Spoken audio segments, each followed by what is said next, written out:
Você nunca escolheu isso apenas pelo que ele é. Você escolheu pelo que ele comunica, mesmo sem perceber. O relógio nunca foi sobre horas. Existe um momento na vida em que o tempo não tem peso.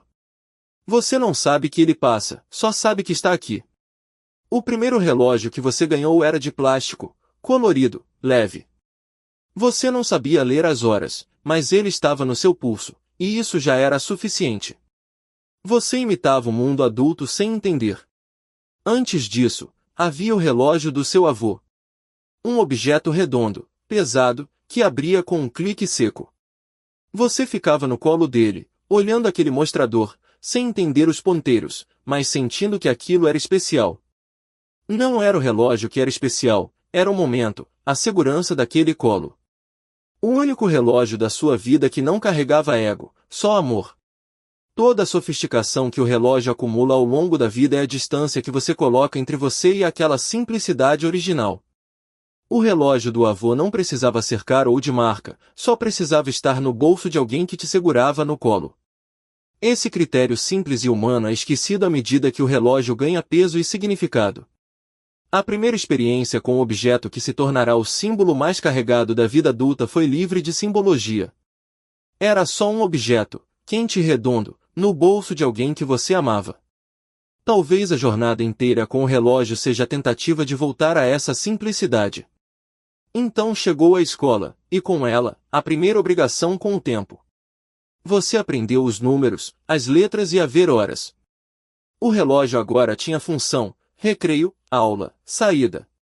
O tempo deixou de ser livre e passou a ser gerenciado. Com essa mudança veio a perda da liberdade de existir fora do horário, o tempo como estrutura imposta. Aos 15 anos, aquele relógio digital com calculadora embutida. Você queria usá-lo na prova de matemática. Não era sobre as horas, era sobre ter uma vantagem, ser esperto, ter algo que os outros não tinham. O relógio começava a dizer quem você era ou queria parecer. Esse foi o momento em que o relógio deixou de ser instrumento de leitura do tempo e se tornou instrumento de posicionamento social. Aos 20 anos, o relógio precisava ser moderno, esportivo, robusto. Você não precisava dele para nada específico, mas ele dizia, eu sou jovem, ativo, estou em movimento. A maior conquista era parecer que você estava indo para algum lugar, mesmo que não soubesse onde. O relógio esportivo era a prova visual de uma energia que você queria que o mundo reconhecesse. Não importava se passava o domingo no sofá, a mensagem era clara, essa pessoa está em movimento. Quando alguém notava o relógio e fazia um comentário, havia uma satisfação desproporcional. O comentário não era sobre o relógio, era sobre você. Aos 20 anos, o relógio era o primeiro cartão de visitas que você controlava completamente. Diferente da roupa ou do carro, o relógio no pulso era uma escolha sua. Você comprou, escolheu, colocou. Essa autonomia sobre o símbolo era uma declaração. Você estava construindo a versão de você que o mundo ia ver. O relógio esportivo era a primeira peça que era completamente sua. E por isso, mesmo quando ficou ultrapassado, você demorou para tirar. Aos 30, algo mudou. O relógio esportivo ficou pequeno demais para o que você queria comunicar. Agora precisava de uma marca, de algo que as pessoas reconhecessem antes de você abrir a boca. O relógio famoso no pulso, que aparecia nas fotos sem parecer que estava aparecendo de propósito. Você chegou a uma reunião e percebeu que os outros também tinham relógios assim. Sentiu que estava no lugar certo, que pertencia. O relógio virou um cartão de visitas silencioso. Havia uma arte em usá-lo, em deixá-lo aparecer no momento certo. Aos 30 anos, o relógio não era acessório, era argumento.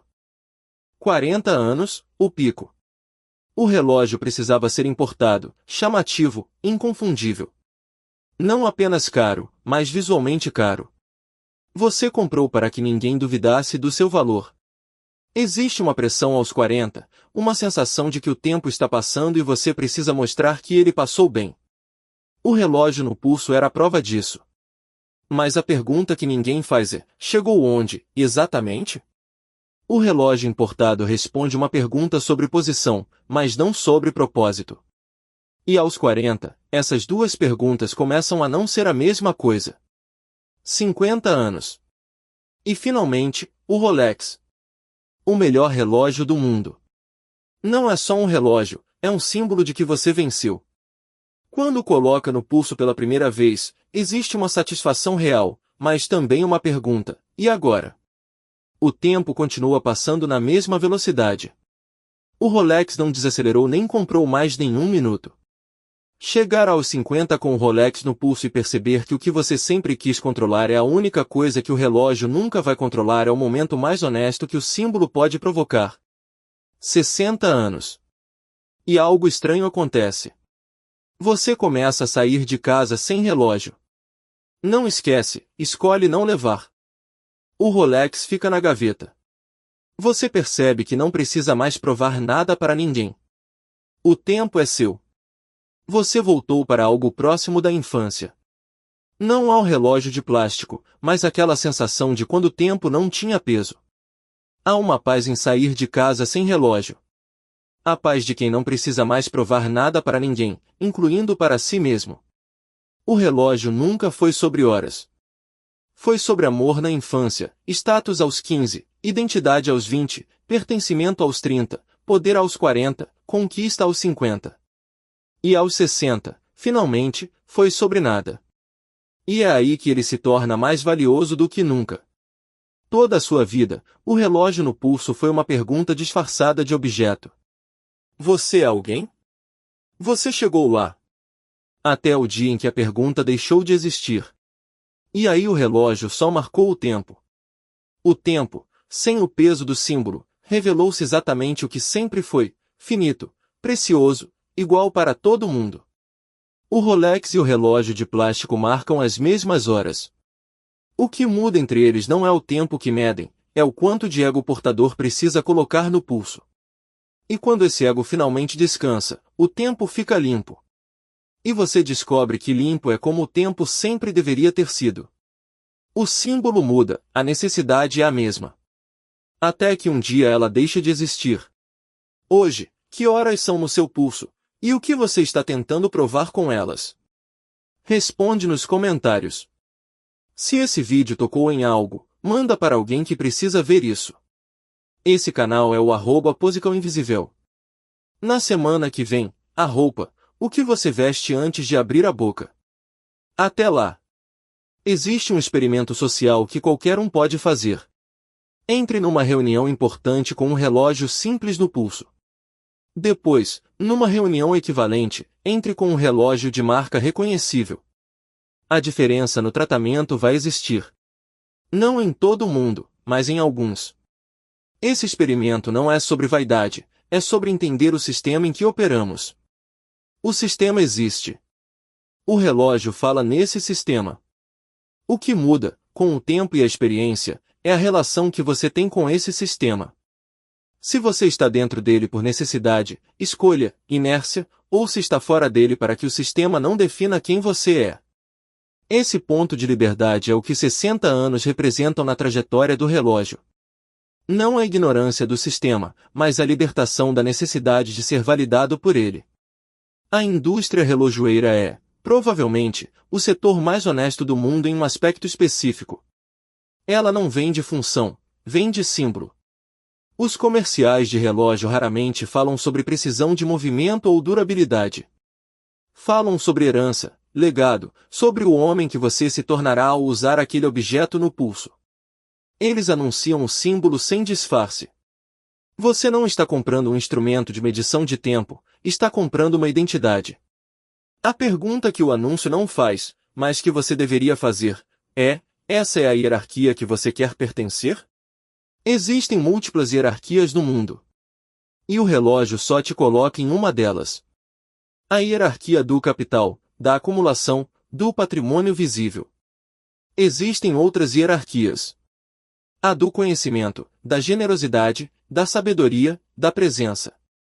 Nenhuma delas usa relógio como símbolo. Existe uma última dimensão do relógio que poucos exploram. O relógio como legado. Não o Rolex deixado em testamento, mas o relógio como a memória que você deixa nos outros. Existe uma memória afetiva associada ao relógio de alguém que partiu.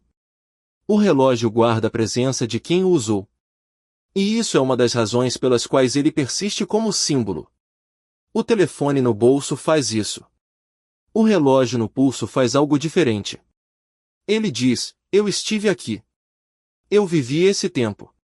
Eu escolhi usar esse objeto neste pulso durante esses anos. E quando passa de geração para geração, diz mais: esse tempo que eu vivi, quero que você carregue no pulso enquanto vive o seu. Existe uma ironia final que o relógio guarda. O objeto que você passou décadas usando para comunicar valor é o único que mede, sem piedade, o tempo que foi passando enquanto você estava ocupado comunicando. Cada minuto marcado no mostrador foi um minuto vivido. Ou não vivido. O Rolex não sabe se você estava presente no jantar em família ou verificando o e-mail. Só conta. E conta para todo mundo igualmente. O tempo é a coisa mais democrática que existe. Quando você entende isso, o relógio deixa de ser símbolo e começa a ser apenas marcador de algo que é finito e igual para todos. Você começa a usar o tempo de forma diferente. Não para impressionar, para viver. Quando o relógio some do pulso, a ausência fala. Não a ausência do objeto, mas da necessidade que o objeto satisfazia. Reconhecer essa ausência é o sinal de que algo se resolveu por dentro. O relógio mais valioso é o que você não precisa mais usar.